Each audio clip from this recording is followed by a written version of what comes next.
Vice of India ਤੋਂ MP Singh ਤੁਹਾਡਾ ਸਵਾਗਤ ਕਰਦਾ ਜੀ। ਮੇਰੇ ਨਾਲ ਸਟੂਡੀਓ ਵਿੱਚ ਨੇ ਪ੍ਰਿਯੰਕਾ ਬੈਂਸ ਜੀ। ਵੈਲਕਮ ਜੀ ਪ੍ਰਿਯੰਕਾ ਜੀ। ਅਸੀਂ ਅੱਜ ਪ੍ਰਿਯੰਕਾ ਜੀ ਤੁਹਾਡੇ ਨਾਲ ਡਿਸਕਸ ਕਰਨੀ ਹੈ ਪ੍ਰੋਬਲਮ। ਉਂਝ ਵੈਸੇ ਵਿਮਨ ਦੀ ਪ੍ਰੋਬਲਮ ਹੈ, ਵਰਕਿੰਗ ਵਿਮਨ ਦੀ ਪ੍ਰੋਬਲਮ ਹੈ। ਤੁਸੀਂ ਵਰਕਿੰਗ ਵਿਮਨ ਹੋ, ਬੇਸ਼ੁਮਾਰ ਲੋਕ ਇੱਥੇ ਰਹਿੰਦੇ ਨੇ, ਸਾਡੇ ਬੈਕ ਹੋਮ ਤੋਂ ਵੀ ਆਏ ਹੋਏ, ਦੂਸਰੇ ਕੰਟਰੀਜ਼ ਤੋਂ ਵੀ ਆਏ ਹੋਏ। ਔਰ ਸਭ ਤੋਂ ਵੱਡੀ ਗੱਲ ਇਹ ਹੈ ਕਿ ਬੈਕ ਹੋਮ ਵਿੱਚ ਸਾਡੇ ਵਿਮਨਸ ਘੱਟ ਕੰਮ ਕਰਦੀਆਂ ਹੁਣ ਤਾਂ ਹਰ ਫੀਲਡ ਵਿੱਚ ਹੈ, ਚਾਹੇ ਉਹ ਬੈਂਕਿੰਗ ਹੈ, ਇੰਸ਼ੋਰੈਂਸ ਹੈ, ਈਵਨ ਆਰਮੀ ਹੈ, ਪੁਲਿਸ ਹੈ, ਖੇਤਾਂ ਵਿੱਚ ਵੀ ਕੰਮ ਕਰਦੀਆਂ ਹੈਗੀਆਂ, ਪਰ ਫਿਰ ਵੀ ਉਹਨਾਂ ਦੀ ਗਿਣਤੀ ਘੱਟ ਹੈ। ਇੱਥੇ ਜਿੰਨੀਆਂ ਵੀ ਔਰਤਾਂ ਆਈਆਂ, ਜਿੰਨੀਆਂ ਵੀ ਵਿਮਨ ਕਿਸੇ ਵੀ ਕੰਟਰੀ ਤੋਂ ਆਈਆਂ, ਉਹਨਾਂ ਨੂੰ ਕੰਮ ਕਰਨਾ ਪਿਆ। ਘਰ ਦਾ ਕੰਮ ਵੀ ਕਰਦੀਆਂ, ਬੱਚਿਆਂ ਦੀ ਟੇਕ ਕੇਅਰ ਵੀ ਕਰਨੀ ਹੈ, ਸੱਸ ਸਹੁਰੇ ਦੀ ਵੀ ਸੇਵਾ ਕਰਨੀ ਹੈ, ਠੀਕ ਹੈ ਜੀ, ਤੇ ਕੰਮ ਵੀ ਕਰਨਾ। ਇਹ ਜਿਹੜੀਆਂ ਪ੍ਰੋਬਲਮਸ ਫਿਰ ਵੀ ਬਹੁਤ ਆਉਂਦੀਆਂ ਉਹਨਾਂ ਨੂੰ, ਚੈਲੰਜਸ ਬੜੇ, ਕੰਮ ਦੇ ਉੱਤੇ ਚੈਲੰਜਸ ਬੜੇ, ਘਰ ਵਿੱਚ ਵੀ ਹੈਗੇ। ਅਸੀਂ ਘਰ ਵਾਲੀਆਂ ਪ੍ਰੋਬਲਮਸ ਅੱਜ ਨਹੀਂ ਡਿਸਕਸ ਕਰਾਂਗੇ, ਜਿਹੜੀਆਂ ਵਰਕਿੰਗ ਵਿਮਨ ਨੂੰ ਉਹਨਾਂ ਦੇ ਕੰਮ ਤੇ ਪ੍ਰੋਬਲਮ ਜਾਂ ਸੁਸਾਇਟੀ ਵਿੱਚ ਹੈਗੀਆਂ ਪ੍ਰੋਬਲਮ, ਉਹਨਾਂ ਤੇ ਥੋੜ੍ਹੀ ਡਿਸਕਸ਼ਨ ਕਰੀਏ। ਉਹ 'ਚ ਮੈਂ ਚਾਹੂੰਗਾ ਕਿ ਤੁਸੀਂ ਆਪਣਾ ਐਕਸਪੀਰੀਅੰਸ ਸ਼ੇਅਰ ਕਰੋ, ਕਿਹੋ ਜਿਹੀਆਂ ਪ੍ਰੋਬਲਮ ਇਨ ਜਨਰਲ ਹੁੰਦੀਆਂ। ਬਹੁਤ ਵੱਡਾ ਟੌਪਿਕ ਹੈਗਾ ਆ, ਬਹੁਤ ਸੈਂਸਿਟਿਵ ਟੌਪਿਕ ਹੈਗਾ ਆ। ਪਹਿਲਾਂ ਤਾਂ ਮੈਂ ਉਨ ਮਦਰਸ ਨੂੰ ਕਹਿੰਦੀ ਹਾਂ ਕਿ ਕੂਡੋਸ ਟੂ ਯੂ।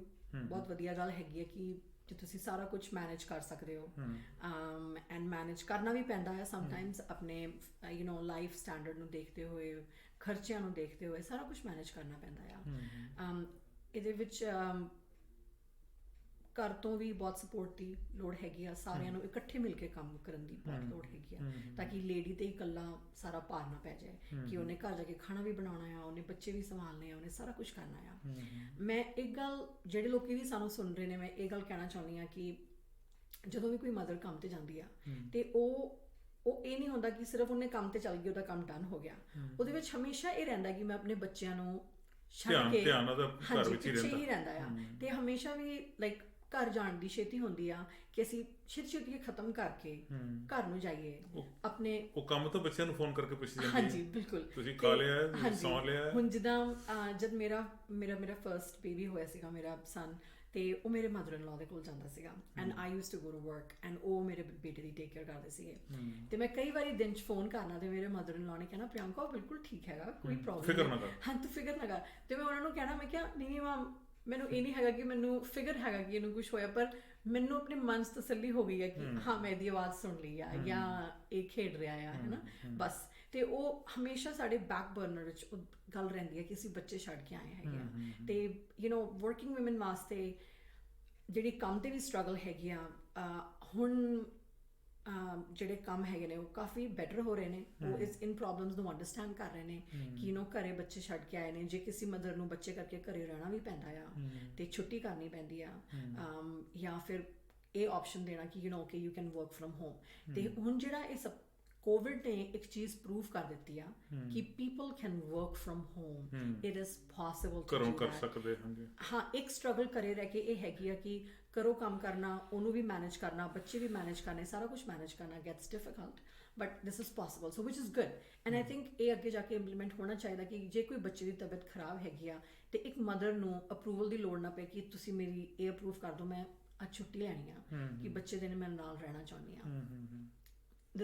ਇਹ ਸਭ ਤੋਂ ਵੱਡੀ ਸਟਰਗਲ ਹੁੰਦੀ ਆ ਕਿ ਜਦ ਬੱਚੇ ਦੀ ਤਬੀਅਤ ਖਰਾਬ ਹੈਗੀ ਆ ਅਤੇ ਇਹ ਡਿਸਾਈਡ ਕਰਨਾ ਕਿ ਅੱਜ ਮੇਰਾ ਕੰਮ 'ਤੇ ਜਾਣਾ ਇੰਪੋਰਟੈਂਟ ਹੈਗਾ ਆ ਜਾਂ ਇਹਦੇ ਕੋਲ ਰਹਿਣਾ। ਮੈਂ ਇਹ ਕਹਿੰਦੀ ਹਾਂ ਕਿ ਸਿਰਫ ਮਦਰ ਦੀ ਸਟਰਗਲ ਨਹੀਂ ਹੁੰਦੀ, ਮਦਰ ਥੋੜ੍ਹਾ ਜ਼ਿਆਦਾ ਕਰਦੀ ਆ ਬਿਕੋਜ਼ ਉਹ ਇਮੋਸ਼ਨਲ ਹੋ ਜਾਂਦੀ ਆ। ਫਾਦਰ ਵਾਸਤੇ ਵੀ ਸਟਰਗਲ ਹੁੰਦੀ ਆ ਕਿ ਕੌਣ ਕਰੇਗਾ ਇਹ ਕੰਮ ਅੱਜ, ਰਾਈਟ, ਬਿਕੋਜ਼ ਛੁੱਟੀਆਂ ਕਾਊਂਟ ਹੁੰਦੀਆਂ ਨੇ, ਸਾਰਾ ਕੁਝ ਕਾਊਂਟ ਹੁੰਦਾ। ਸੋ ਇਹ ਕਰਕੇ ਇਹ ਸਟਰਗਲ, ਇਹਨਾਂ ਚੀਜ਼ਾਂ ਨੂੰ ਮੈਨੇਜ ਕਰਨਾ ਬਿਕਮਸ ਵੈਰੀ ਹਾਰਡ। ਡੈਫੀਨਿਟਲੀ ਜਿਹੜੀਆਂ ਵਰਕਿੰਗ ਵਿਮਨਸ ਹੈ ਜੀ, ਇੰਡੀਆ ਦੀਆਂ ਵਰਕਿੰਗ ਵਿਮਨਸ ਇਨ ਇੰਡੀਆ, ਹਾਂਜੀ, ਤੇ ਇੱਥੇ ਕੈਨੇਡਾ ਵਿੱਚ, ਹਾਂਜੀ, ਜਾਂ ਵਿਨੀਪੈਗ 'ਚ ਕਹਿ ਲਓ, ਕਿੰਨਾ ਕੁ ਫਰਕ ਆ ਉੱਥੋਂ ਦੇ ਕਲਚਰ ਦਾ ਤੇ ਇੱਥੋਂ ਦੇ culture the? I don't think ਕਿ ਕਲਚਰ ਵਿੱਚ ਜ਼ਿਆਦਾ ਫਰਕ ਹੈਗਾ ਆ। ਆਈ ਥਿੰਕ ਤੁਹਾਡੇ ਵਰਕ ਪਲੇਸ 'ਤੇ ਡਿਫਰੈਂਟ ਹੈ। ਵਰਕ ਪਲੇਸ ਟੂ ਕਲਚਰ ਦੀ ਗੱਲ ਕਰਦਾ, ਹਾਂਜੀ, ਵਰਕ ਪਲੇਸ 'ਤੇ ਕਲਚਰ 'ਤੇ ਮੈਂ ਇਹ ਦੇਖਿਆ ਕਿ ਹੁਣ ਜਿੱਦਾਂ ਮੇਰੀ ਜਿਹੜੀ ਫਰੈਂਡਸ ਇੰਡੀਆ ਕੰਮ ਕਰਦੀਆਂ ਨੇ, we are very blessed in Canada. ਸਾਨੂੰ ਜਿਹੜੀ ਮੈਟਰਨਿਟੀ ਮਿਲਦੀ ਆ 1 ਸਾਲ ਦੀ ਮਿਲਦੀ ਆ, 12 months। ਹੁਣ ਇਹਨਾਂ ਨੇ ਇਨਕਰੀਜ਼ ਕਰਕੇ ਜਾਂ ਹੁਣ 18 ਦੀ ਕਰ ਦਿੱਤੀ ਆ। ਇੰਡੀਆ ਵਿੱਚ ਇੰਨੀ ਲੰਬੀ ਨਹੀਂ ਹੈਗੀ ਆ। ਸਮਟਾਈਮਸ ਉਹ ਕੰਮ 'ਤੇ ਸਮਟਾਈਮਸ ਰਾਈਟ ਅਵੇ ਵਿਦਨ ਦਾ ਮੰਥ ਜਾ ਰਹੀ ਹੁੰਦੀਆਂ ਨੇ, ਹਾਲੇ ਆਪਣੀ ਬੋਡੀ ਦੀ ਫੁੱਲ ਹੀਲਿੰਗ ਨਹੀਂ ਹੋਈ ਹੁੰਦੀ ਆ ਬੱਚਾ ਹੋਣ ਤੋਂ ਬਾਅਦ। ਪਹਿਲੀ ਪੋਜੀਸ਼ਨ 'ਚ ਨਹੀਂ ਆਈ। ਅਤੇ ਤੁਸੀਂ ਹਾਲੇ ਉਹੀ ਨਹੀਂ ਫੁੱਲੀ ਹੀਲ ਹੁੰਦੇ and you know you are already going to work. 1 ਮਹੀਨੇ ਦੇ ਬੱਚੇ ਨੂੰ ਛੱਡ ਕੇ ਜਾਣਾ ਇਜ਼ ਅ ਬਿਗ ਸਟਰਗਲ, ਤੇ ਪਿੱਛੇ ਜਿਹੜਾ ਤੁਹਾਡਾ ਜਿਹੜਾ ਜੀ ਲੱਗਿਆ ਮਨ ਖਰਾਬ ਹੁੰਦਾ ਹੈ ਗੱਲ ਸੋਚ ਕੇ। It is very hard. ਉਹ ਟਾਈਮ ਤਾਂ ਬੱਚੇ ਨੂੰ ਵੀ ਚਾਹੀਦਾ ਨਾ, ਉਹ ਤਾਂ ਬਹੁਤ ਜ਼ਰੂਰੀ ਹੈਗਾ। ਐਂਡ ਇਹ ਵਰਕ ਪਲੇਸ ਵਿੱਚ ਡਿਫਰੈਂਟ ਹੈਗਾ। ਦੈਨ ਆਈ ਵਾਸ ਬਲੈਸਡ ਜਿਸ ਕੰਪਨੀ ਵਾਸਤੇ ਮੈਂ ਕੰਮ ਕਰ ਰਹੀ ਸੀਗੀ, ਜਦ ਮੇਰਾ ਮੁੰਡਾ ਜਦ ਜਦ ਮੈਂ ਫਰਸਟ ਈਅਰ ਕੰਮ ਤੇ ਆਈ ਹਾਂ, ਈਵਨ ਜਦੋਂ ਆਪਣੇ ਪ੍ਰੀ ਸਕੂਲ ਵੀ ਜਾਣਾ ਸ਼ੁਰੂ ਕੀਤਾ, ਜੇ ਮੈਨੂੰ ਛੁੱਟੀ ਦੀ ਲੋੜ ਪਈ ਜਾਂ ਜਲਦੀ ਜਾਣ ਦੀ ਲੋੜ ਪਈ, ਮੇਰੇ ਵਰਕ ਬਹੁਤ ਫਲੈਕਸੀਬਲ ਸੀਗਾ ਟੂ ਹੈਲਪ ਮੀ ਆਊਟ। ਪਰ ਜਿਹੜੀ ਮੇਰੀ ਫਰੈਂਡਸ ਪਿੱਛੇ ਇੰਡੀਆ 'ਚ ਕੰਮ ਕਰਦੀਆਂ ਨੇ, ਮੈਂ ਉਹਨਾਂ 'ਚੋਂ ਇਹ ਗੱਲ ਨਹੀਂ ਸੁਣੀ ਆ, ਤੇ ਉਹ ਮੈਨੂੰ ਕਹਿੰਦੀਆਂ ਨੇ ਕਿ ਪ੍ਰਿਯੰਕਾ ਹੁਣ ਅਸੀਂ ਕੀ ਕਰੀਏ। ਸਾਨੂੰ ਉੱਥੇ ਜਵਾਬ ਉਹ ਕਹਿੰਦੇ ਨੇ ਕਿ ਜਿਹੜਾ ਤੁਹਾਡਾ ਟਾਈਮ ਹੈਗਾ ਉਹ ਪੂਰਾ ਕਰਨਾ ਹੀ ਪੈਂਦਾ। ਸੋ ਇੱਕ ਵਰਕ ਪਲੇਸ ਵਿੱਚ ਇਹ ਕਲਚਰ ਆਉਣਾ ਕਿ ਮਦਰ ਨੂੰ ਇਹ ਚੀਜ਼ ਇੰਪੋਰਟੈਂਟ ਹੈਗੀ ਹੈ, just not for the mother, just and for the dad too, ਕਿ ਜ਼ਰੂਰੀ ਨਹੀਂ ਹੈਗਾ ਕਿ ਹਮੇਸ਼ਾ ਮਮ ਨੂੰ ਹੀ ਛੁੱਟੀ ਲੈਣੀ ਪਏ ਜੇ ਬੱਚੇ ਦੀ ਤਬੀਅਤ ਨਹੀਂ ਠੀਕ ਹੈਗੀ ਹੈ, ਰਾਈਟ। ਸੋ ਇਹ ਕਲਚਰ ਚੇਂਜ ਹੋਣਾ ਬਹੁਤ ਜ਼ਰੂਰੀ ਹੈਗਾ। ਸੋ ਆਈ ਥਿੰਕ ਇੰਡੀਆ ਤੋਂ ਤੇ ਇੱਥੋਂ ਇਹ ਡਿਫਰੈਂਸ ਹੈਗਾ ਕਿ ਇੱਕ ਤੇ ਸਾਡੀ ਮੈਟਰਨਿਟੀ ਲੀਵ ਇੰਨੀ ਲੰਬੀ ਹੈਗੀ ਆ ਕਿ ਬੱਚੇ ਦੇ ਨਾਲ ਅਸੀਂ ਉਹ ਟਾਈਮ ਸਪੈਂਡ ਕਰ ਸਕਦੇ ਹਾਂ, ਜਿਹੜਾ ਬਹੁਤ ਇੰਪੋਰਟੈਂਟ ਟਾਈਮ ਹੈਗਾ। ਇਹ ਬੱਚੇ ਦੇ ਨਾਲ ਬੌਂਡਿੰਗ ਤੁਹਾਡੇ ਜਿਹੜੇ ਸਟਾਰਟਿੰਗ ਇਮੋਸ਼ਨਸ ਹੁੰਦੇ ਆ ਉਹ ਤੁਸੀਂ ਉਹਨਾਂ ਨੂੰ ਇੰਜੋਏ ਕਰ ਸਕਦੇ ਹੋ, ਬਿਲਕੁਲ ਸ਼ੇਅਰ ਵੀ ਕਰ ਸਕਦੇ ਹੋ ਆਪਣੇ ਬੱਚੇ ਦੇ ਨਾਲ। ਇੱਥੇ ਤੇ ਇਹ ਵੀ ਵਧੀਆ ਹੈ ਕਿ ਯੂ ਕੈਨ ਸਪਲਿਟ ਇਟ ਆਪਣੇ ਪਾਰਟਨਰ ਤੇ ਆਪਣੇ ਵਿੱਚ, ਤੁਸੀਂ ਮੈਟਰਨਿਟੀ ਨੂੰ ਤੇ ਪੈਰੈਂਟਸ ਸਪਲਿਟ ਕਰ ਸਕਦੇ ਹੋ। ਐਂਡ ਇਹ ਬਹੁਤ ਵਧੀਆ ਰੂਲ। ਜਿਹੜੀ ਇੱਕ ਵੱਡੀ ਹੋਰ ਪ੍ਰੋਬਲਮ ਮੈਂ ਮਹਿਸੂਸ ਕਰਦਾ ਪਿਆ ਜੀ, ਉਹ ਮੈਨੂੰ ਨਹੀਂ ਲੱਗਦਾ ਕਿ ਕੈਨੇਡਾ ਵਿੱਚ ਤੇ ਜਾਂ ਕਿਸੇ ਇੰਡੀਆ ਵਿੱਚ ਫਰਕ ਹੈ ਉਸ ਗੱਲ ਦਾ। ਵਰਕ ਪਲੇਸ ਕਲਚਰ ਦੀ ਆਪਾਂ ਗੱਲ ਕਰਦੇ ਹਾਂ। ਵਰਕ ਪਲੇਸ ਕਲਚਰ 'ਚ ਲੇਡੀਜ਼ ਜਾਂ ਲੜਕੀਆਂ ਨੂੰ ਜਿਹੜੀ ਇੱਕ ਪ੍ਰੋਬਲਮ ਆਉਂਦੀ ਹੈ ਸੀਨੀਅਰਸ ਵੱਲੋਂ, ਕੁਲੀਗ ਵੱਲੋਂ, ਮੇਲ ਪਰਸਨਸ ਵੱਲੋਂ, ਉਹਦੇ ਵਿੱਚ ਤੁਹਾਨੂੰ ਕੀ ਲੱਗਦਾ ਹੈ ਇਹ ਐਗਜ਼ਿਸਟ ਇੱਥੇ ਵੀ ਕਰਦੀ ਆ ਜਾਂ ਮੈਨੂੰ ਭੁਲੇਖਾ? ਤੁਸੀਂ ਵਰਕਪਲੇਸ ਹਰਾਸਮੈਂਟ ਦੀ ਗੱਲ ਕਰਦੇ ਹੋ, right? If we use the right terms, workplace harassment, definitely. ਮੈਂ ਪਰਸਨਲੀ ਕਦੀ ਆਪਣੇ ਵਰਕਪਲੇਸ ਤੇ ਹਰਾਸਮੈਂਟ ਨਹੀਂ ਫੇਸ ਕੀਤੀ। ਨਹੀਂ, ਜਨਰਲੀ ਦਿਸ ਹੈਪਨਸ। ਮੈਂ ਆਪਣੀ ਫਰੈਂਡਸ ਤੋਂ ਸੁਣੀ ਹੈਗੀ ਆ, ਮੈਂ ਆਪਣੇ ਹੋਰ ਕੁਲੀਗਸ ਤੋਂ ਸੁਣੀ ਹੈਗੀ ਆ that this does happen, which is very unfortunate.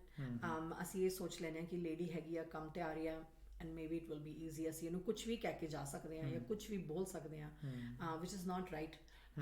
ਇਹ ਡੈਫੀਨਿਟਲੀ ਬੈਕ ਹੋਮ ਤੇ ਹੈਗੀ ਆ, ਬਟ ਇੱਥੇ ਵੀ ਐਗਜ਼ਿਸਟ ਕਰਦੀ ਹੈਗੀ ਆ ਡੈਫੀਨਿਟਲੀ। ਕੀ ਕਹਿਣਾ ਚਾਹੋਗੇ ਤੁਸੀਂ ਵਰਕਿੰਗ ਵੂਮਨਸ ਨੂੰ ਕਿ ਜਿਹੜੀ ਇਸ ਤਰੀਕੇ ਦੀ ਹੈਰੈਸਮੈਂਟ ਹੁੰਦੀ ਹੈ? ਮੈਂ ਇਹੀ ਸੁਜੈਸਟ ਕਰਾਂਗੀ, ਐਂਡ ਮੈਂ ਇਹੀ ਕਹਿ ਸਕਦੀ ਹਾਂ ਆਪਣੇ ਐਕਸਪੀਰੀਅੰਸ ਤੋਂ, ਜਾਂ personally I've never experience at work, but ਜੇ ਤੁਹਾਡੇ ਨਾਲ ਇਹੋ ਜਿਹਾ ਕੁਝ ਹੁੰਦਾ ਆ, you need to raise a voice, you need to complain to HR, you need to see where you can take the matter and voice, ताकि किसी ਨੂੰ ਇਹ ਨਾ ਲੱਗੇ ਕਿ ਜੇ ਇਹਨੇ ਨਹੀਂ ਕੁਝ ਕਿਹਾ ਤੇ ਅਗਲੀ ਵੀ ਕੁਝ ਨਹੀਂ ਕਹੂਗੀ, ਐਂਡ ਉਸ ਤੋਂ ਅਗਲੀ ਵੀ ਕੁਝ ਨਹੀਂ ਕਹੂਗੀ। ਹੁਣ ਫੋਰ ਐਗਜ਼ਾਮਪਲ ਸਾਡੇ ਸਾਹਮਣੇ ਬਹੁਤ ਵੱਡਾ ਇੱਕ ਇਸ਼ੂ ਹੈਗਾ ਨਾਇਗਾਰਡ ਦਾ, ਜਿਹੜਾ ਹੁਣ ਇਸ ਟਾਈਮ ਉਹਦਾ ਕੇਸ ਚੱਲ ਰਿਹਾ, ਉਹ ਵੀ ਵਰਕ ਪਲੇਸ ਹਰਾਸਮੈਂਟ ਹੀ ਹੋਗੀ। ਜਿਹੜੀ ਕੁੜੀਆਂ ਨੇ ਉਹਦੇ ਵਾਸਤੇ ਕੰਮ ਕੀਤਾ, ਹੀ ਥਾਟ ਕਿ this is easy, right? तो ਇੱਕ ਤੋਂ ਬਾਅਦ ਇੱਕ ਕੁੜੀ, ਇੱਕ ਤੋਂ ਬਾਅਦ ਇੱਕ ਬਹੁਤ ਲੰਮੇ ਸਮੇਂ ਤੱਕ ਕੰਟੀਨਿਊ ਹੋਇਆ, ਬਹੁਤ ਹੋਇਆ। ਤੇ ਕਿਉਂਕਿ ਇਹ ਹੋ ਜਾਂਦਾ ਹੈ ਕਿ ਬਿਕਾਜ਼ ਜਦ ਇੱਕ ਪਹਿਲੀ ਕੁੜੀ ਆਵਾਜ਼ ਉਠਾ ਲੈਂਦੀ, ਜੇ ਉਹਦੇ ਖਿਲਾਫ ਕੁਝ ਹੁੰਦਾ, ਤੇ ਚਾਹੇ ਉਹ ਬਹੁਤ ਵੱਡਾ ਬੰਦਾ ਆ, ਇੱਕ ਬੂੰਦ ਦੇ ਨਾਲ ਹੀ ਸਾਗਰ ਬਣਦਾ ਆ। ਇਦਾਂ ਹੀ ਜਦ ਇੱਕ ਕੁੜੀ ਨੇ ਆਵਾਜ਼ ਚੁੱਕੀ ਤੇ ਬਾਕੀਆਂ ਨੂੰ ਪਤਾ ਲੱਗਿਆ ਕਿ ਓਕੇ ਇਹਨੇ ਕੰਪਲੇਂਟ ਕੀਤੀ ਆ, ਹੋਰ ਕੰਪਲੇਂਟਸ ਫਾਰਵਰਡ ਆਉਣੀਆਂ ਸ਼ੁਰੂ ਹੋ ਜਾਂਦੀਆਂ ਨੇ। ਇਸ ਕਰਕੇ ਜੇ ਤੁਹਾਡੇ ਨਾਲ ਕੁਝ ਇਹੋ ਜਿਹਾ ਵੀ ਹੁੰਦਾ ਹੈ ਕੰਮ ਤੇ, you need to raise a voice. ਤੁਹਾਨੂੰ ਕਿਸੇ ਨੂੰ ਦੱਸਣਾ ਪੈਂਦਾ, ਤੁਸੀਂ ਆਪਣੇ HR ਕੋਲ ਜਾਓ, ਕਿੱਥੇ ਜਾ ਕੇ ਕੰਪਲੇਨ ਕਰੋ। ਅੱਜ ਨਹੀਂ ਤੇ ਕੱਲ ਨਹੀਂ, ਤੁਸੀਂ ਇੱਕ ਇਸ਼ੂ ਨੂੰ ਪੁਸ਼ ਕਰਦੇ ਰਹੋਗੇ, somebody is going to listen to you. So I would suggest ਕਿ if you are being harassed, doesn't matter where it is, your home, your work, or anywhere, whether you were at a store, whether you were at a concert, whether you were at a party, ਜੇ ਤੁਹਾਨੂੰ ਕੋਲ ਤੁਹਾਡੇ ਨਾਲ harassment ਹੋਈ ਆ, you need to raise a voice and stand firm ground, because ਜਿਹੜਾ ਬੰਦਾ ਤੁਹਾਡਾ ਐਡਵਾਂਟੇਜ ਲੈਂਦਾ ਆ, ਉਹ ਅੱਜ ਤੁਹਾਡਾ ਲਏਗਾ, ਕੱਲ ਕਿਸੇ ਹੋਰ ਦਾ ਲਏਗਾ। ਸੋ ਇਸ ਕਰਕੇ ਉਸ ਚੀਜ਼ ਨੂੰ ਉੱਥੇ ਖਤਮ ਕਰਨਾ ਬਹੁਤ ਇੰਪੋਰਟੈਂਟ ਹੈ। ਖੁਦ ਨੂੰ ਕਿੰਨਾ ਕੁ ਸਟਰੋਂਗ ਕਿਵੇਂ ਬਣਾ ਸਕਦੇ ਹੋ? ਆਪਣੇ ਆਪ ਨੂੰ ਇਸ ਚੀਜ਼ ਵਾਸਤੇ ਸਟਰੋਂਗ ਬਣਾਉਣਾ ਬਹੁਤ ਇੰਪੋਰਟੈਂਟ ਹੈਗਾ। ਕਿੰਨਾ ਕੁ ਬਣਾ ਸਕਦੇ? ਕਿੰਨਾ ਦੇਖੋ, ਇਹਦੀ ਕੋਈ ਇੱਕ ਮੈਜਰਮੈਂਟ ਨਹੀਂ ਹੈਗੀ ਆ। ਇਹਦਾ ਮੈਂ ਕੀ ਕਹੂੰਗੀ ਕਿ ਜਦ ਤੁਹਾਡੇ ਨਾਲ ਇਦਾਂ ਦੀ ਕੋਈ ਚੀਜ਼ ਹੁੰਦੀ ਆ, ਫਸਟ ਆਫ ਆਲ ਅਸੀਂ ਘਬਰਾ ਜਾਂਦੇ ਹਾਂ ਕਿ ਮੇਰੇ ਨਾਲ ਇਦਾਂ ਕਿਉਂ ਹੋਇਆ, ਮੈਂ ਹੁਣ ਕੀ ਕਰਾਂਗੀ, ਮੈਂ ਕੁਝ ਨਹੀਂ ਕਰ ਸਕਦੀ ਹਾਂ। ਜਿਹੜੇ ਇਹ ਕੁਐਸਚਨਸ ਨੇ ਜਾਂ ਇਹ ਜਿਹੜੇ ਸਵਾਲ ਨੇ, ਉਹਦੇ ਵਿੱਚ ਉਹਦਾ ਕੋਈ ਹੱਲ ਨਹੀਂ ਹੈਗਾ ਆ। ਉਹਨਾਂ ਦਾ ਹੱਲ ਉੱਥੇ ਜਾ ਕੇ ਹੋਏਗਾ ਜਦ ਤੁਸੀਂ ਇਸ ਚੀਜ਼ ਦੇ ਬਾਰੇ ਗੱਲ ਕਰਨਾ ਸ਼ੁਰੂ ਕਰੋਗੇ। ਜਦ ਅਸੀਂ ਉਸ ਚੀਜ਼ ਦੇ ਬਾਰੇ ਕਿਸੇ ਦੇ ਨਾਲ ਗੱਲ ਕਰਦੇ ਹਾਂ, ਚਾਹੇ ਤੁਹਾਡਾ ਪਾਰਟਨਰ ਹੋਇਆ, ਚਾਹੇ ਤੁਹਾਡੇ ਪੇਰੈਂਟਸ ਹੋਏ, ਜਦ ਤੱਕ ਤੁਸੀਂ ਉਹਨਾਂ ਨੂੰ ਦੱਸੋਗੇ ਹੀ ਨਹੀਂ, ਤੁਹਾਨੂੰ ਇਹ ਨਹੀਂ ਪਤਾ ਲੱਗੇਗਾ ਕਿ ਤੁਹਾਨੂੰ ਸਪੋਰਟ ਕਿਹਦਾ ਆ। ਜਦ ਤੁਸੀਂ ਕਿਸੇ ਨੂੰ ਇਹ ਚੀਜ਼ ਦੱਸਦੇ ਹੋ, ਤੁਹਾਨੂੰ ਉਸ ਚੀਜ਼ ਦਾ ਸਪੋਰਟ ਮਿਲਦਾ ਆ, ਉੱਥੇ ਜਾ ਕੇ ਤੁਹਾਡੀ ਸਟਰੈਂਥ ਬਣਨੀ ਸ਼ੁਰੂ ਹੁੰਦੀ ਹੈ, ਕਿਉਂਕਿ ਜੇ ਅਸੀਂ ਡਰੀ ਜਾਓਗੇ ਸਾਨੂੰ ਸਾਡੀ ਸਟਰੈਂਥ ਨਹੀਂ ਬਣੂਗੀ। ਮੈਨੂੰ ਲੱਗ ਰਿਹਾ ਕਿ ਤੁਹਾਨੂੰ ਪਹਿਲਾਂ ਤਾਂ ਇਹ ਤੁਹਾਨੂੰ ਐਨਾਲਾਈਜ਼ ਕਰਨਾ ਚਾਹੀਦਾ ਆਪਣੇ ਆਪ ਨਾਲ ਹੀ ਕਿ what is good, what is wrong, what is right। ਜੇ ਤੁਸੀਂ wrong right ਵਿੱਚ ਹੀ ਡਿਸੀਜਨ ਨਹੀਂ ਲੈਂਦੇ ਤੇ ਫਿਰ ਤੁਸੀਂ ਉਹਦੇ ਲਈ ਫਾਈਟ ਕਿਵੇਂ ਕਰ ਸਕਦੇ? when we say that workplace harassment ਹੋਈ ਹੈ ਜਾਂ ਕਿੱਥੇ harassment ਹੋਈ ਹੈ, we know that something wrong has happened। ਤੁਹਾਨੂੰ ਇੱਕ ਆਪਣੇ gut ਵਿੱਚ ਪਤਾ ਲੱਗ ਜਾਂਦਾ, ਆਪਣੇ ਦਿਲ ਵਿੱਚ ਪਤਾ ਲੱਗ ਜਾਂਦਾ ਕਿ ਜਿਹੜਾ ਇਹ ਕੰਮ ਹੋਇਆ ਹੈ ਇਹ ਗਲਤ ਹੋਇਆ। ਜਦ ਉਹ ਤੁਹਾਨੂੰ ਪਤਾ ਲੱਗ ਗਿਆ ਕਿ ਉਹ ਕੰਮ ਗਲਤ ਹੋਇਆ ਆ ਤੇ ਉਹਦੇ ਅਗੇਂਸਟ ਇੱਕ ਸਟੈਂਡ ਲੈਣਾ ਬਹੁਤ ਇੰਪੋਰਟੈਂਟ ਹੋ ਜਾਂਦਾ। ਸੋਸਾਇਟੀ ਦਾ ਕੀ ਰੋਲ ਇਹਦੇ ਵਿੱਚ? ਇਹਦੇ ਵਿੱਚ ਦੇਖੋ ਜੀ, ਸਾਡੀ ਸੋਸਾਇਟੀ ਵਿੱਚ ਇਹ ਹੈਗਾ ਕਿ ਇਹਨੇ ਹੀ ਕੁਝ ਕੀਤਾ ਹੋਣਾ ਜਾਂ ਇਹਨੇ ਇਦਾਂ ਗਲਤੀ ਲੜਕੀ ਦੀ ਗਲਤੀ ਜਾਂ ਇਹਨੇ ਤੇ ਇਹ ਝੂਠ ਬੋਲ ਰਹੀ ਹੋਣੀ ਆ। ਦੇਖੋ ਜੀ, ਇਹ ਮੈਨੂੰ ਲੱਗਦਾ ਕਿ ਹੁਣ ਕਦੋਂ ਚੇਂਜ ਹੋਏਗਾ ਕਦੋਂ ਨਹੀਂ ਚੇਂਜ ਹੋਏਗਾ ਮੈਨੂੰ ਨਹੀਂ ਪਤਾ, ਬਟ ਇਹਦੇ ਕਰਕੇ ਅਸੀਂ ਆਪਣੀ ਪ੍ਰੋਬਲਮ ਨੂੰ ਲੁਕੋ ਲਈਏ ਉਹ ਗਲਤ ਆ। ਜੇ ਤੁਹਾਡੀ ਅੱਜ ਨਹੀਂ ਕਿਸੇ ਨੇ ਸੁਣੀ ਤੇ ਕੱਲ ਕਿਸੇ ਕੋਈ ਨਾ ਕੋਈ somebody is going to listen to you and ਜਦ ਤੁਹਾਡੀ ਪ੍ਰੋਬਲਮ ਨੂੰ ਸੁਣ ਕੇ ਮੇਬੀ ਕਿਸੇ ਹੋਰ ਨੂੰ ਸਪੋਰਟ ਮਿਲ ਸਕਦੀ ਹੈ। ਕੋਈ ਹੋਰ ਕਹਿ ਸਕਦਾ ਓਕੇ ਮੈਂ ਇਕੱਲੀ ਨਹੀਂ ਹੈਗੀ ਆ, ਇਹ ਕਿਸੇ ਹੋਰ ਦੇ ਵੀ ਨਾਲ ਹੋਇਆ ਆ, ਸੋ ਮੈਂ ਇਹਦੇ ਅਗੇਂਸਟ ਇੱਕ ਸਟੈਂਡ ਲੈ ਸਕਦੀ ਹਾਂ, ਮੈਂ ਕੁਝ ਕਰ ਸਕਦੀ ਹਾਂ। ਜੁਗਾਂ ਜੁਗਾਂਤਰਾਂ ਤੋਂ ਇਹ ਚੱਲਿਆ ਆ ਰਿਹਾ ਠੀਕ ਹੈ ਜੀ, ਔਰ ਜੁਗਾਂ ਜੁਗਾਂਤਰਾਂ ਤੋਂ ਹੀ ਲੜਕੀਆਂ ਔਰਤਾਂ ਫਾਈਟ ਵੀ ਕਰਦੀਆਂ ਆ ਰਹੀਆਂ, ਠੀਕ ਹੈ ਜੀ। ਜੇ ਫਾਈਟ ਕਰਦੀਆਂ ਆ ਰਹੀਆਂ ਸੀ ਤੇ ਇਹ ਜਿਹੜੀ ਸੁਸਾਇਟੀ ਅਸੀਂ ਅੱਜ ਵੇਖ ਰਹੇ ਹਾਂ ਜਿਹਦੇ 'ਚ ਔਰਤ ਨੂੰ, ਲੜਕੀ ਨੂੰ, ਵਿਮਨਸ ਨੂੰ ਇਕੁਅਲ ਜਿਹੜਾ ਉਹ ਸੁਸਾਇਟੀ ਦੇ ਵਿੱਚ ਉਹਦਾ ਮਾਨ ਸਨਮਾਨ ਹੈਗਾ, ਉਹਦੀ ਰੈਕਗਨੇਸ਼ਨ ਹੈ, ਇਕੁਅਲ ਹੈਗੀ ਹੈ। ਜੇ ਇਹ ਉਹ ਲੋਕ ਜਿਨ੍ਹਾਂ ਨੇ ਇਹਦੇ ਅਗੇਂਸਟ ਆਵਾਜ਼ ਆਪਣੀ ਚੁੱਕੀ ਸੀ, ਜੋ ਨਾ ਚੁੱਕਦੇ ਤੇ ਇਹ ਸੁਸਾਇਟੀ ਜਿਹੜੀ ਅੱਜ ਅਸੀਂ ਵੇਖਦੇ ਪਏ ਸ਼ਾਇਦ ਨਾ ਹੁੰਦੀ। ਦੇਖੋ ਮੈਂ ਨਾ ਕਿੱਥੇ ਪੜ੍ਹਿਆ ਸੀਗਾ ਕਿ ਅਸੀਂ ਇਕੁਆਲਿਟੀ ਦੀ ਗੱਲ ਕਿਉਂ ਕਰਦੇ ਹਾਂ, ਚਾਹੇ ਉਹ ਕਿਸੇ ਵੀ ਚੀਜ਼ ਦੀ, ਕਿਉਂਕਿ ਇਕੁਆਲਿਟੀ ਨਹੀਂ ਹੈਗੀ ਆ ਤਾਂ ਹੀ ਉਹ ਕਿਉਂ ਨਹੀਂ ਹੈਗੀ ਆ, ਬਿਕੋਜ਼ ਉਹ ਸਾਡੀ ਬਣਾਈ ਹੋਈ ਹੈਗੀ ਆ। ਚਾਹੇ ਈਵਨ ਸਮਟਾਈਮਸ ਮੈਂ ਇਹ ਸੁਣਿਆ ਕਿ ਉਹ ਇੱਦਾਂ ਹੋਇਆ, ਮੇਰੀ ਮਦਰ ਨੇ ਕਿਹਾ, ਮੇਰੀ ਸਿਸਟਰ ਨੇ ਕਿਹਾ ਚੱਲ ਕੁਛ ਨਹੀਂ ਹੁੰਦਾ, ਅਸੀਂ ਚੁੱਪ ਕਰ ਸਕਦੇ। ਤੇ ਅਸੀਂ ਮੈਂ ਕਹਿੰਦੀ ਹਾਂ ਕਿ ਇੱਕ ਔਰਤ ਨੂੰ ਔਰਤ ਤੋਂ ਸਭ ਤੋਂ ਵੱਡਾ ਸਪੋਰਟ ਚਾਹੀਦਾ ਹੁੰਦਾ, ਚਾਹੇ ਉਹ ਉਸਦੀ ਮਦਰ ਹੋਏ, ਚਾਹੇ ਉਹਦੀ ਮਦਰ ਇਨ ਲਾਅ ਹੋਏ, ਚਾਹੇ ਉਹਦੀ ਸਿਸਟਰ ਹੋਏ ਜਾਂ ਸਿਸਟਰ ਇਨ ਲਾਅ ਹੋਏ, ਚਾਹੇ ਫਰੈਂਡ ਹੋਏ। ਮਦਰਸ ਨੂੰ, ਔਰਤਾਂ ਨੂੰ ਹਮੇਸ਼ਾ ਇੱਕ ਦੂਜੇ ਦੇ ਨਾਲ ਖੜੇ ਹੋਣਾ ਚਾਹੀਦਾ, ਇੱਕ ਦੂਜੇ ਦੀ ਸਪੋਰਟ ਕਰਨੀ ਚਾਹੀਦੀ ਆ। ਉਹਨੂੰ ਜੇ ਤੁਹਾਨੂੰ ਲੱਗਦਾ ਹੈ ਕਿ ਦਿਸ ਹੈਜ਼ ਹੈਪਨਡ ਜਾਂ ਕਿਸ ਦੇ ਵੀ ਨਾਲ ਉਹਨੂੰ ਕਿਸ ਦੀ ਵੀ ਸਪੋਰਟ ਦੀ ਲੋੜ ਹੈਗੀ, ਸਾਨੂੰ ਉਹ ਸਪੋਰਟ ਦੇਣੀ ਚਾਹੀਦੀ ਹੈਗੀ ਆ। ਇੰਸਟੈਡ ਜਿੱਦਾਂ ਇੰਗਲਿਸ਼ ਵਿੱਚ ਕਹਿੰਦੇ ਨਾ, let's not pull the carpet from underneath somebody's feet, let's not do that, let's support each other. ਹੁਣ ਜਿੱਦਾਂ ਕੱਲ ਬਾਈਡਨ ਐਂਡ ਇਹ ਜਿਹੜੇ ਅਮਰੀਕਾ ਦੇ ਜਿਹੜੇ ਇਲੈਕਸ਼ਨ ਰਿਜ਼ਲਟ ਹੋਏ ਸੀ ਤੇ ਉਹਦੇ ਵਿੱਚ ਤੁਸੀਂ ਦੇਖੋਗੇ ਕਿ ਜਿਹੜੀ ਕਮਾਲਾ ਹੈਰਿਸ ਹੈਗੀ ਆ ਐਂਡ ਓਬਾਮਾ ਦੀ ਜਿਹੜੀ wife C, they are giving each other thumbs up, they're each supporting each other, they are saying yes, you know, good, we did this, that's what we need to do for each other, we need to stand with each other, we shouldn't be like oh ਤੂੰ ਕੁਛ ਇਹਨੇ ਕੀ ਇਹ ਕਿੱਦਾਂ ਬਣ ਗਿਆ ਜਾਂ ਇਹਨੇ ਇਹ ਕਿੱਦਾਂ ਕਰ ਲਿਆ, ਇਹਨੇ ਤੇ ਕੁਛ ਕੀਤਾ।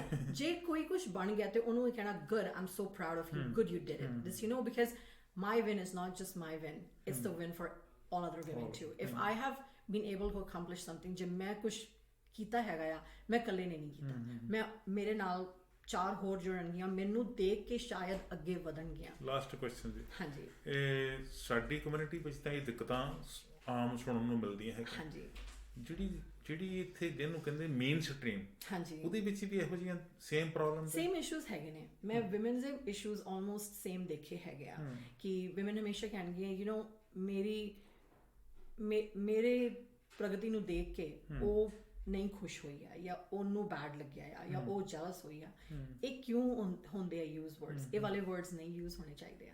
As I said, let's not pull the carpet out from each other's feet, you know, as ਇੱਕ ਦੂਜੇ ਨੂੰ ਸਪੋਰਟ ਕਰੀਏ, ਇੱਕ ਦੂਜੇ ਦੇ ਨਾਲ ਖੜੇ ਹੋਈਏ, ਇਹ ਸਭ ਤੋਂ ਵੱਡੀ ਚੀਜ਼ ਹੈਗੀ ਆ। ਬਿਕਾਜ਼ ਰਿਸਪੌਂਸਿਬਿਲਿਟੀ, ਹਾਂਜੀ, ਜਿੱਦਾਂ ਕਹਿੰਦੇ ਆ ਨਾ ਕਿ ਜਿੱਦਾਂ ਮੁੰਡੇ ਕਹਿੰਦੇ ਨੇ ਗੋ ਆਮ ਵਾਚਿੰਗ ਯੋਰ ਬੈਕ ਦਾ ਵਾਚ ਕਰਨ ਦਾ ਮਤਲਬ ਇਹ ਹੈਗਾ ਕਿ ਤੇਰੀ ਪਿੱਠ ਤੇ ਮੈਂ ਢੋ ਲੈ ਕੇ ਖੜੀ ਹਾਂ, ਤੂੰ ਚਿੰਤਾ ਨਾ ਕਰ, ਮੈਂ ਤੇਰੇ ਪਿੱਛੇ ਖੜਾ ਹਾਂ, ਰਾਈਟ? ਸਾਡੇ ਨਾਲ, ਹਾਂਜੀ, ਤੇ ਤੁਹਾਡੇ ਨਾਲ ਕੋਈ ਖੜਾ ਹੋਏ ਚਾਹੇ ਨਹੀਂ ਹੈਗਾ ਆ, ਇੱਕ ਦੂਜੇ ਦੀ ਸਪੋਰਟ ਬਣੀਏ, ਇੱਕ ਦੂਜੇ ਦੇ ਨਾਲ ਖੜੇ ਹੋਈਏ, ਇਹ ਬਹੁਤ ਵੱਡੀ ਚੀਜ਼ ਹੈਗੀ ਆ। ਤਾਂ ਹੀ ਇਹ ਸੁਸਾਇਟੀ ਜਿਹੜੀ ਹੋਰ ਕਲਰਫੁਲ ਹੋਏਗੀ, ਇਹ ਇੱਥੇ ਰਹਿਣ ਦਾ ਜੀ ਕਰੇਗਾ। ਸਾਡੀ ਆਉਣ ਵਾਲੀ ਜਨਰੇਸ਼ਨਸ ਵਾਸਤੇ, ਜਿਹੜੀ ਸਾਡੀ ਕੁੜੀਆਂ ਵੱਡੀਆਂ ਹੋ ਰਹੀਆਂ ਨੇ, ਉਹਨਾਂ ਵਾਸਤੇ ਇਹ ਸਿੱਖਣ ਵਾਸਤੇ ਇੱਕ ਚੀਜ਼ ਹੋਏਗੀ ਕਿ ਅਸੀਂ ਅੱਗੇ ਇੱਦਾਂ ਵਧਣਾ ਹੈ। ਅਸੀਂ ਇਹ ਨਹੀਂ ਕਰਨਾ ਕਿ ਉਹ ਤੂੰ ਇੱਦਾਂ ਵੱਧ ਗਈ, ਤੇਰੇ ਤੋਂ ਮੈਂ ਤੈਨੂੰ ਕਿੱਦਾਂ ਪਿੱਛੇ ਕਰਾਂ ਤੇ ਖੁਦ ਕਿੱਦਾਂ ਅੱਗੇ ਹੋਵਾਂ। ਨੋ, ਜਿੱਦਾਂ ਮੈਂ ਤੁਹਾਨੂੰ ਕਿਹਾ ਸੀਗਾ ਨਾ ਲਾਈਕ ਲਾਸਟ ਸੈਗਮੈਂਟ ਵਿੱਚ ਕਿ ਮੈਂ ਇਕੱਲੇ ਕੰਮ ਕਰਨਾ ਨਹੀਂ ਲਾਈਕ ਕਰਦੀ ਹਾਂ। ਇਕੱਲੇ ਖਾਣਾ, ਮੇਰਾ ਇਕੱਲੇ ਖਾਣ ਦਾ ਮਤਲਬ ਇਹ ਨਹੀਂ ਸੀਗਾ। ਜਦ ਮੇਰੇ ਕੋਲ ਕੁਝ ਆਉਂਦਾ ਮੈਂ ਉਹ ਵੰਡ ਕੇ, ਜਿੱਦਾਂ ਕਹਿੰਦੇ ਨਾ ਵੰਡ ਛਕੋ, ਤੇ ਮੈਂ ਉਹ ਲਾਈਕ ਕਰਦੀ ਹਾਂ। ਇਹ ਮੇਰੀ ਹਮੇਸ਼ਾ ਮੋਟੋ ਰਹੀ ਆ ਕਿ ਜੇ ਕੀਤਾ ਹੈ ਤੇ ਸਾਰਿਆਂ ਨੂੰ ਇਕੱਠੇ ਲੈ ਕੇ ਚਲੋ, ਸਾਰਿਆਂ ਦੀ ਸਪੋਰਟ ਲਓ ਵੀ ਤੇ ਦਓ ਵੀ। It's very important. ਬਹੁਤ ਬਹੁਤ ਵਧੀਆ ਤੁਸੀਂ ਵਿਚਾਰ ਦਿੱਤੇ ਆਪਣੇ। ਇਹ ਗੱਲ ਜਿੰਨੀ ਮਰਜ਼ੀ ਲੰਬੀ ਡਿਸਕਸ ਕੀਤੀ ਜਾ ਸਕਦੀ ਹੈ, ਕਦੀ ਫਿਰ ਮੌਕਾ ਮਿਲਿਆ ਤੇ ਜ਼ਰੂਰ ਡਿਸਕਸ ਕਰਾਂਗੇ। ਥੈਂਕ ਯੂ ਵੈਰੀ ਮਚ, ਬਹੁਤ ਮਿਹਰਬਾਨੀ। Thank you.